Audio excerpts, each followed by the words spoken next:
Diácono Fernando.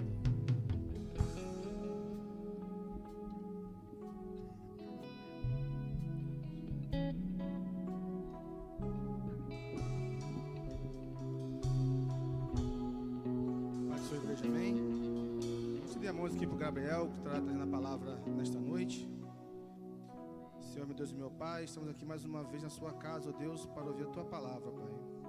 Senhor Deus, aqui está o Gabriel, Senhor Deus, que terá agora a responsabilidade, ó Pai, de estar trazendo aqui a sua palavra nesta noite, ó Pai. Senhor Deus, que o Senhor possa usar o seu filho, ó Pai, usar a sua boca, ó Pai, para trazer aquilo de melhor para a tua igreja, Pai. Senhor Deus, abençoe seu servo, ó Pai, que ele possa ter sabedoria, ó Pai, em ministrar a sua palavra. Em nome de Jesus, amém.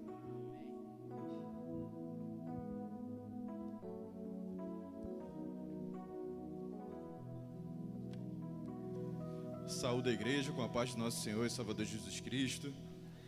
A igreja pode se sentar. Uma boa noite a todos. É um prazer imenso estar aqui novamente. E eu confirmo que o Sérgio falou anteriormente que, de fato, se nós quem sobe aqui nesse púlpito, seja para o ministério levítico ou com a responsabilidade de pregar, ou até mesmo orar, se não tremer as pernas, se não sentir o coração acelerar, tem alguma coisa errada. Não importa o quanto você se prepare, nessa hora tudo é diferente. Mas Deus dá graça, Deus dá sustento para ministrarmos e exercermos a sua vontade aqui, a toda a igreja. E queridos, eu gostaria de agradecer primeiramente a Deus e também ao Sérgio pelo convite feito para estar aqui com a oportunidade e poder representar todo o corpo diaconal, né, de trazer essa mensagem a todos. E hoje eu vou pedir que vocês abram suas Bíblias no Evangelho segundo João, no capítulo 13, no versículo 1.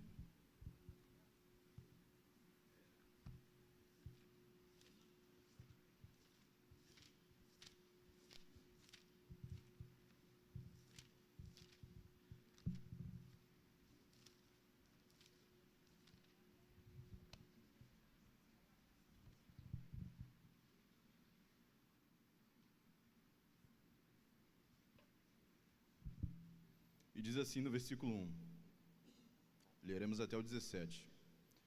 Ora, antes da festa da Páscoa, sabendo Jesus que já era chegada a sua hora de passar deste mundo para o Pai, como havia amado os seus, que estavam no mundo, amou-os até o fim.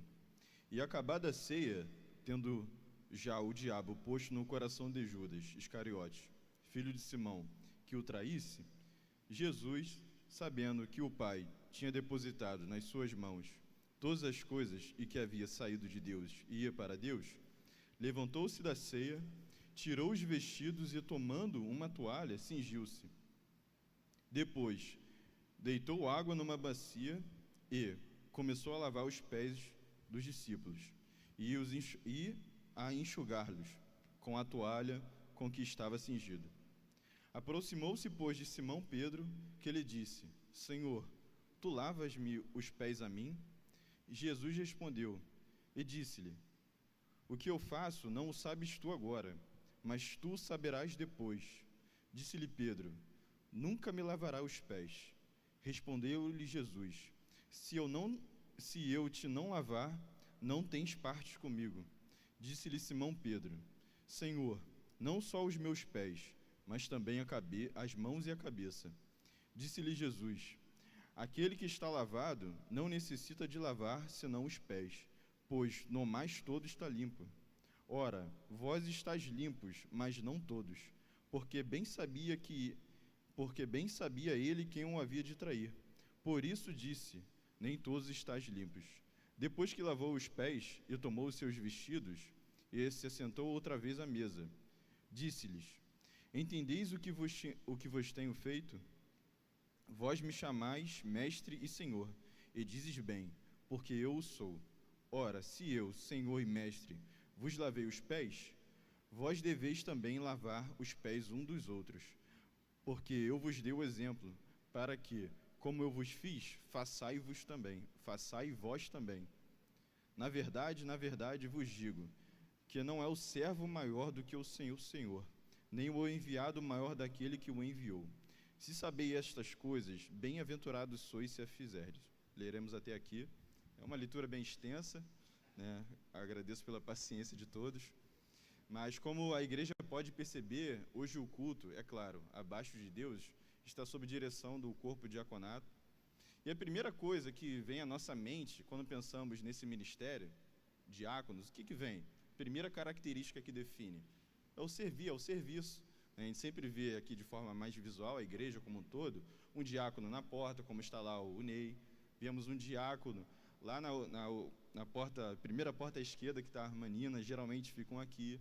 Sempre tem um diácono disposto a trazer uma água para o levita que está ministrando, ou o pastor, ou qualquer preletor, sabe? E são funções mais visuais, mas existem outras.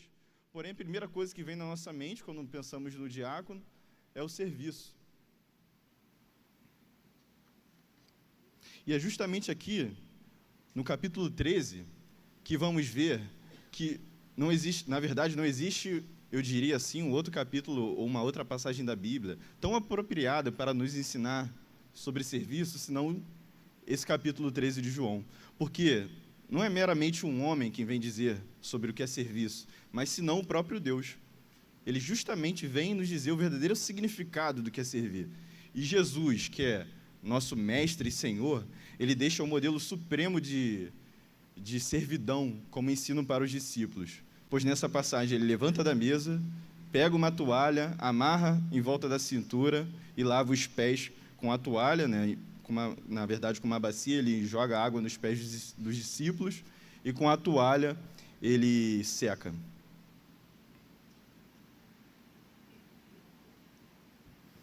E esse gesto, ele não foi um teatro ou uma mera parábola visual. Ele foi uma demonstração de quê? De serviço, claro, mas, além disso, de amor. A gente vai ver que aquilo que define, na verdade, o serviço é o amor, é a piedade, é a misericórdia, é a fraternidade. E Jesus, ele não serviu por obrigação. Ele vai lá e lava os pés dos seus discípulos como um gesto de amor. E eu gostaria de, antes de aprofundar mais no texto, de fazer uma pergunta a toda a igreja. Qual foi a última vez que você serviu com amor? Muitas das vezes pensamos que o servir, ele é uma função restrita do pastor, da pastora, do diácono, da diaconisa, do ministério levítico, né? Como membro, às vezes parece que fica tão distante de alguns essa função do serviço, né? Já que, como membro, a gente não tem, teoricamente, nenhuma função prática dentro da igreja, nenhuma posição. Só que não é bem assim. Não é bem isso que Jesus trata aqui. A verdade é que servir é o chamado de todo cristão. Seja como membro, como pastor, como líder, em qualquer área. Fomos chamados para imitar Cristo. E Cristo, no Evangelho de Marcos, no capítulo 10, no versículo 45, vai dizer que Cristo, ele não veio para servir, mas para ser servido. Está ali escrito. Obrigado, Aninha. Porque o Filho do Homem também não veio para ser servido, mas para servir e para dar a sua vida em resgate de muitos. Então, olhe bem, quando Paulo fala à igreja de Corinto, para a igreja de Corinto ser imitador dele, porque ele é imitador de Cristo, então devemos ser imitadores de Cristo, tomar isso como exemplo. E se o próprio Deus veio para servir, quanto mais nós.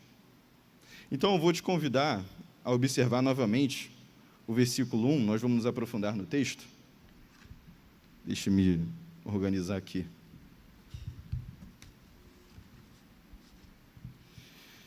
Vamos ler um pouco de novo.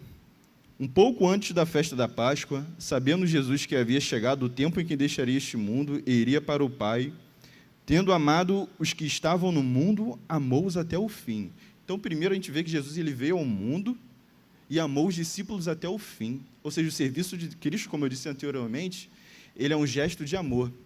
E olhando esse texto, meditando, eu lembro de uma vez que uma determinada conversa minha com o Roberto Vanderlei, o esposo da Edivânia, pai do Jonatas e do Davi, a gente estava num determinado assunto e no decorrer dele, ele perguntou para mim, Gabriel, no fundo, quem é a pessoa que mais te serviu na vida? Aí eu nem precisei responder ele. Ele falou, deixa eu chutar, é a sua mãe, né? Eu, cara, é minha mãe. Minha mãe é a pessoa que mais me serviu na vida. Aí ele falou, no fundo, ela é a pessoa que mais te ama. E eu parei, cara, não é que faz sentido mesmo? É mais do que, é claro, as funções de uma mãe em si, né, por exemplo, né, de cuidar de um filho, mas o amor que a minha mãe sempre demonstrou comigo, o cuidado, os conselhos, o carinho, sabe? Pergunta para qualquer filho, né, se for comparar, no momento que ele estiver doente, como exemplo, de qual pessoa ele vai preferir o cuidado, do pai ou da mãe? É da mãe. Por conta do quê? Da servidão. Eu lembro de umas vezes que eu passava mal lá em casa, aí eu chegava do colégio, eu logo pensava, quem é que vai estar em casa? Tomara que não seja meu pai. Aí era meu pai, eu falava, agora que eu vou passar mal a tarde toda. Mas quando era mãe, podia dar o mesmo remédio, parecia que alguma coisa tinha diferente. E não é, não. Com a maioria, sim, graças a Deus. Mas, no fundo, o que o Roberto me falou faz sentido.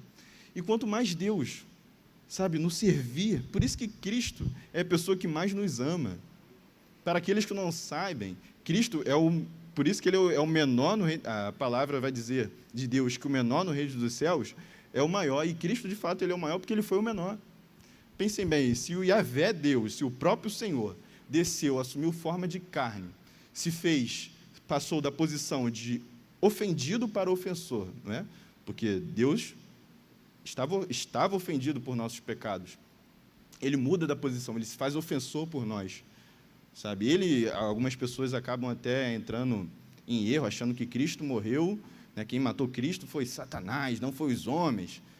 Mas se não, o próprio Deus Deus Pai permitiu que Cristo passasse tudo por isso, para que o perdão fosse alcançado, né, para que a ofensa fosse perdoada pelo próprio Deus. Ou seja, Cristo morreu para que Ele mesmo, né, permitisse que nós chegássemos a Ele. E por isso não existe outro menor senão Ele, que abriu mão de toda a glória. Não tem como mensurar o que Deus fez por nós, sabe? O Deus que é sempre eterno. Se você for tentar pensar no que é eternidade, você vai ficar uma eternidade toda pensando, porque a nossa mente não consegue compreender. E lembre-se bem, quando exercemos o nosso serviço com amor, nós estamos representando o próprio Deus. E as pessoas não veem somente a nossa figura, mas sim a figura de Cristo em nós. Então, quando aqui na igreja eu venho e exerço um serviço, mais do que o serviço de estar numa escala, mais do que o serviço de estar numa obrigação, mas o serviço de amar meu irmão, o serviço de ter fraternidade com ele, de ter piedade, né, de orar por ele. Quando eu demonstro esse serviço de forma autêntica, as pessoas não enxergam mais mim, mas enxergam Cristo. Elas enxergam o cumprimento da palavra, enxergam o Espírito Santo atuando. Porque o bem que tem em mim, esse bem é o próprio Deus agindo. Mas o mal, vocês podem ter certeza que fui eu mesmo. Então, se um dia eu pecar, na igreja não precisa se surpreender, não. Né? Não precisa se surpreender, porque esse é realmente o mal que habita em mim. Mas o bem, este de fato é Cristo. E quão bom é, né? Quem aqui não gosta de estar perto de uma pessoa que exala, né, o caráter do Espírito Santo, que tem os dons do Espírito Santo? Eu posso testemunhar, eu amo ficar perto do Sérgio e da Nilda. Como falo isso para eles direto? Eu falo, Sérgio e Nilda, vocês são um exemplo aqui na igreja de servidão. Como eu vejo Deus em vocês, como eu amo. Sabe, você sente o prazer de conversar, você sente o prazer de estar perto da pessoa, porque ela demonstra algo diferente, sabe, o tom, a maneira de conversar, os conselhos, o amor no serviço.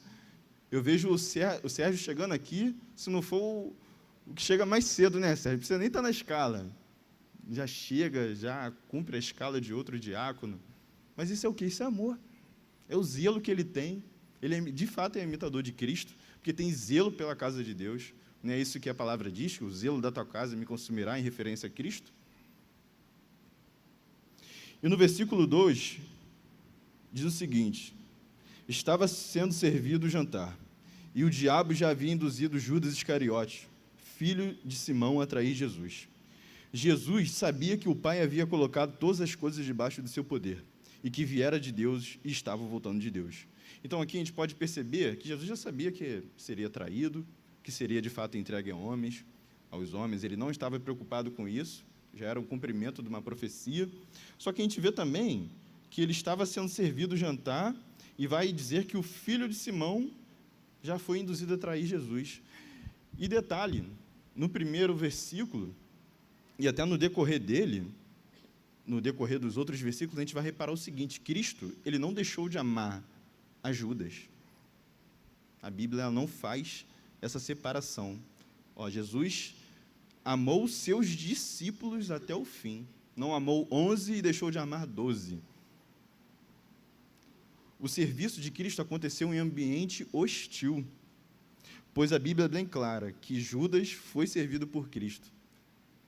E olha, e de que lição isso pode se aplicar para nós? De que lição podemos tirar isso? Quantas das vezes hesitamos em servir aqueles que nos traem, aqueles que falam mal de nós pelas costas, aqueles que nos esfaqueiam de forma, sentido figurado ou não, né? Quantas vezes hesitamos? Imagine só que, de forma ilustrada, né, você, na igreja, sabe de um irmão que fale mal de você pelas costas, mas ele não sabe, mas você sabe. Aí o pastor vai lá e ora para o teu irmão, aquele lá que está falando mal de você, né? Como é que ficaria a sua cabeça? Será que você lavaria os pés dele? Será que você amaria ele como Cristo amou Judas? Isso é algo muito difícil de dizer, né? Você imagina a sua expressão sabendo que uma pessoa tem algo contra você.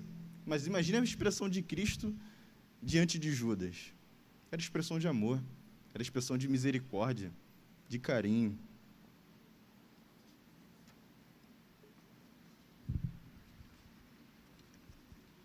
E no versículo 4, assim, levantou-se da mesa, tirou sua capa, colocou uma toalha em volta da cintura, e depois disso derramou uma água numa bacia e começou a lavar os pés de seus discípulos, enxugando com uma toalha que estava na sua cintura. Isso aqui é um pouco contraditório com a cultura de hoje em dia. Na verdade, a cultura desde que o mundo é mundo, talvez. Porque a gente vê o Senhor servindo o servo. Na cultura da época, lavar os pés, né, era um serviço de um escravo estrangeiro. Imagine só, o militarismo. O tenente mandando recruta não ir para Guarita. Fala assim: não, meu filho, não precisa ir para Guarita, não. Papai te ama, vai lá para casa descansar. Ou imagine o dono de uma lanchonete falando para o empregado: não precisa cumprir esse itinerário, não. Deixa aqui, vai lá descansar, vai dormir, fica tranquilo. Não faz sentido, né? Porque é a hierarquia desse mundo. Mas aqui a gente vê o contrário. O próprio Cristo dando o maior exemplo de servidão. Quanto mais a nós devemos fazer? Se fôssemos comparar o peso da missão de Cristo com o nosso, não teria nem comparação. E com base nisso, será que é tão difícil demonstrarmos assim amor no serviço? Para com nossos inimigos, para com aqueles que falam mal de nós, para com nossos irmãos. Sabe, se o serviço ele não fosse feito com amor, imagine só, mas fosse feito como uma obrigação. Já pensou se eu enxergasse somente esse momento como uma obrigação? Poderia muito bem falar: Sérgio, meter aquele migué, né? Se eu fosse tratar isso aqui como CLT, vamos usar, por exemplo, né, um trabalho. Não, vou pegar um atestado. Rapaz, hoje não vai dar, não. Meu cachorro comeu meu esboço. Não vai dar, não. Vou ligar para o Sérgio. Ele dá um jeito lá de trazer uma palavra. Imagina o coração do Sérgio ouvir isso. Imagine se fosse assim. Mas não deve ser feito dessa forma. Deve ser feito com amor. Quando você chega aqui na igreja, você não tem que se sentir obrigado de falar com o seu irmão. Pô, vou ter que falar com aquela pessoa, ele é meio esquisito. Não, é por amor. Você tem que olhar no fundo daquela pessoa, por mais diferente que ela possa parecer, pardo, branco, alto, pequeno, você tem que enxergar o amor de Cristo nela. Porque Cristo não vê como o homem vê. Ele vê de outra forma. E nós, como somos imitadores dele, devemos também olhar da mesma forma. Ver além. E no versículo 6, a gente vai ler até o 11, chegou-se a Simão Pedro, que ele disse: Senhor, vais lavar os meus pés? Respondeu Jesus: você não compreende agora o que estou lhe fazendo. Mais tarde, porém, entenderá. Disse Pedro: não, nunca lavarás os meus pés. Jesus respondeu: se eu não os lavar, você não terá parte comigo. Respondeu Simão Pedro: então, Senhor, não apenas os meus pés, mas também as minhas mãos e a minha cabeça. Respondeu Jesus: quem já se banhou precisa apenas lavar os pés. Todo o seu corpo está limpo. Vocês estão limpos, mas nem todos, pois ele sabia quem iria traí-lo, e por isso disse que nem todos estavam limpos. Então, primeiro, a gente pode perceber dois aspectos aqui de Cristo, dando um exemplo de humildade, como Senhor e Mestre, e ele também fazendo um apontamento para a cruz. Um comentário muito interessante aqui é que a gente vê também uma negação de Pedro. A gente vê Pedro falando: Cristo, jamais, pergunta primeiro, Cristo, lavarás tu meus pés? E depois uma negação: não, jamais lavarás os meus pés. Não é porque Pedro estava, de certa forma, em um gesto ruim contra Cristo, mas imagine só, Pedro vendo o próprio Adonai, o próprio Deus eu sou, o próprio Deus que faz milagres, maravilhas, o Deus eterno, querendo lavar os pés de um pecador. Eu também ia me sentir intimado a tentar negar. Mas então Cristo vai e fala. Ele vai e fala: se eu não lavar os seus pés, você não terá parte comigo. O interessante aqui é porque Cristo Pedro, depois de Cristo falar isso, ele fala: Senhor, então não só os pés, mas o corpo todo. E Cristo vai e fala: não, quem já tomou o banho, banhou o corpo todo, não precisa, quem já se banhou por completo, não precisa lavar todo o seu corpo, pois ele já está limpo. Só que Cristo fala: mas nem todos estão limpos. Mas por que Cristo ele fala, que até praticamente todo o corpo está limpo e não os pés? Primeiro, a gente pode perceber duas comparações: que 11 estavam limpos de corpo e que precisavam dos pés serem lavados também, e um não estava limpo de corpo. O corpo, Jesus estava se referindo ao coração. O coração dos 11 certamente estava voltado para o próprio Deus, mas o de Judas estava no dinheiro, estava no amor ao dinheiro. Mas nem por isso Deus deixou de lavar os seus pés. Já era um apontamento para a necessidade do sangue de Cristo de lavar nossos pecados. Como os pés daquela época o povo andava muito, e eles sempre estavam muito sujos de poeira, Cristo estava dizendo: ainda é necessário que vocês aqui que estão na terra, que eu lave vossos pés, todos os dias. E para nós é o mesmo.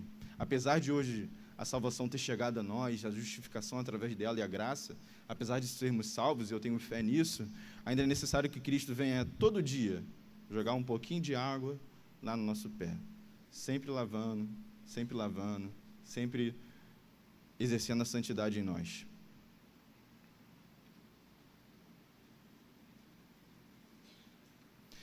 E estamos caminhando para o fim. No versículo 12, quando terminou de lavar-lhe os pés, Jesus tornou a vestir a sua capa e voltou ao seu lugar.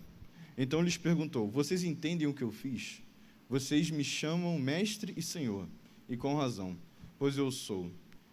Pois bem, se eu, sendo o Senhor e Mestre de vocês, lavei-lhes os pés, vocês também devem lavar os pés uns dos outros. Eu lhes dei o exemplo, para que vocês façam como lhes fiz. Digo-lhes verdadeiramente que nenhum escravo é maior do que o seu senhor, como também nenhum mensageiro é maior do que aquele que enviou. Agora que vocês fazem essas coisas, felizes serão se as praticarem. E aqui no versículo 17, eles fecham com chave de ouro. Se sabeis estas coisas, bem-aventurados sois se a praticardes. Jesus ele deixou claro que conhecer não basta. Não basta conhecer para ser feliz. Não basta escutar para ser feliz. De nada adianta vir aqui quinta, domingo, um sábado, qualquer dia da semana. Não basta vir aqui ouvir um sermão, escutar um louvor e não exercer. Assim a gente não vai ser feliz. A bem-aventurança não vai cair sobre nós. Mas se a praticarmos, aí sim a nossa casa vai estar edificada na rocha. Aí sim. Quão bom é exercer isto aqui. Não há nada melhor do que servir. Você sente um prazer imenso de fazer o seu próximo feliz. Quem é que não gosta de agradar o pai? Quem é que não gosta de agradar a mãe? E como eu disse anteriormente, qual é a melhor maneira de demonstrar amor? Com serviço. Não adianta você falar, imagine meu pai, falar todo dia: Deise, te amo, mas não fazer nada. Acordar meio-dia, não estender a roupa. Entende? Não fazer um macarrão, graças a Deus isso aí não precisa. Não fazer um macarrão, não fazer um arroz, não agradar. Imagina, a mulher ia pensar o quê? Esse me ama mesmo? É ou não é? Não faz sentido? Imagine Deus. A gente dizer, não, Deus, eu te amo, eu te amo, eu te amo, eu te amo, mas aí não guarda o mandamento. Não ama o próximo como a ti mesmo, que é o segundo maior mandamento, não é? O primeiro, amará o Senhor, o teu Deus, com todas as suas forças, né? Em primeiro lugar. E o segundo, amar o próximo como a ti mesmo. Não guarda nem o resto. Imagine só, como eu posso dizer que amo a Deus e não guardo o que Ele manda? Isso é servir? Isso é ter amor? Jesus diz que vós sereis meus amigos se fizerdes o que mando. Então, sou amigo de Deus, eu amo de fato, se eu obedecer. Então, como lição, a gente pode tirar aqui duas coisas. Servir é lavar pés sujos, né? Nem sempre é bonito e nem sempre é fácil. Mas, mesmo assim, como exemplo, Jesus lavou os pés de Judas, o traidor. Nem sempre vai ser fácil você estar aqui todo domingo, toda quinta-feira. Nem sempre vai ser fácil você lidar com um irmão difícil, porque, desculpem a sinceridade, mas pessoas inconvenientes existem. Isso é uma verdade indiscutível. Por mais que somos cristãos, somos irmãos, filhos de Deus, somos seres humanos ainda. Um dia, meu pai vai ter dificuldade de lidar comigo, como já teve. Um dia alguém pode ter dificuldade de lidar comigo, porque eu sou ser humano, eu sou falho. Mas o que vai mudar, no final de tudo, é a paciência. Olha aí, nas virtudes do Espírito Santo, é a paciência, é o amor. Já viu quando a mulher está de TPM? Se faltar paciência, o que acontece? Não tem que ter paciência? Já viu quando você tem aquele velhinho rancoroso? Lá em casa tem um. Se faltar, paciência já era. Eu posso acordar às 6 horas da manhã. Meu quarto pode estar arrumadinho, mas ele chega lá, esse quarto está uma zona. Aí chega abrindo tudo, atrapalhando. Aí você coça a cabeça. Benção, pai. Mas o servir é assim. É o amar. Servir traz bem-aventurança. A felicidade verdadeira não está em ser servido, mas em servir. E o serviço ele não pode ser um preço, ele tem que ser um privilégio para nós. Mais vale a pena chegar aqui e servir a todos do que ser servido. Mais vale a pena ser o último do que o primeiro. Pois assim é no reino de Deus. É isso que define o nosso caráter como cristão. É o serviço. Essa é a essência da nossa identidade. Não tem outra forma. Se o nosso Senhor e Mestre é maior do que nós, como não podemos seguir o seu exemplo, que o próprio Deus deu? Então, como conclusão, Jesus ele lavou os seus pés para apontar para a cruz, onde ele lavaria nossas almas. E ele nos chama a uma servidão em todas as áreas da nossa vida, diariamente, a todo momento. Eu gostaria de propor um desafio para toda a igreja, que cada um daqui saia com um compromisso renovado, pedindo, Senhor, dá-me a alegria de servir como tu serviste. Dá-me a alegria de servir aos órfãos, aos necessitados, às viúvas, aos pobres, aos carentes, aos nossos inimigos. A gente tem que ser exemplo no nosso trabalho de servidão. Eclesiastes, no final do livro de Eclesiastes, vai dizer que o dever de todo ser humano é guardar os mandamentos. E isso é serviço. É você guardando os seus mandamentos, é você guardando os ensinamentos de Deus, que você vai ser luz, que você vai ser sal, que você vai ser carta viva. E esse é o verdadeiro serviço. Não é meramente ocupar uma posição aqui na igreja, mas é guardar os mandamentos, mas é amar a Deus. É estar disposto a todo dia você seguir a Ele. É você servir, acordando de manhã e orando ao Senhor, em vez de abrir o seu lado do Instagram. Amém, igreja? Então essa é a mensagem que o Senhor guardou em meu coração para ministrar a todos. Eu agradeço pela oportunidade. Que Deus abençoe a todos.